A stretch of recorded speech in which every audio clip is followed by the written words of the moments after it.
Yep.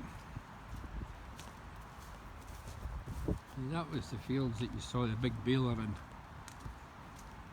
when they were doing the hay. You can see it now. God.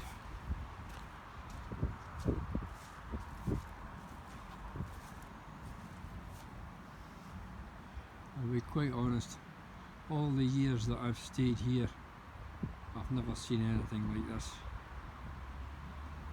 You see, yesterday the whole field was just water. It's starting to go down a wee bit now. It takes a long time before it dries out.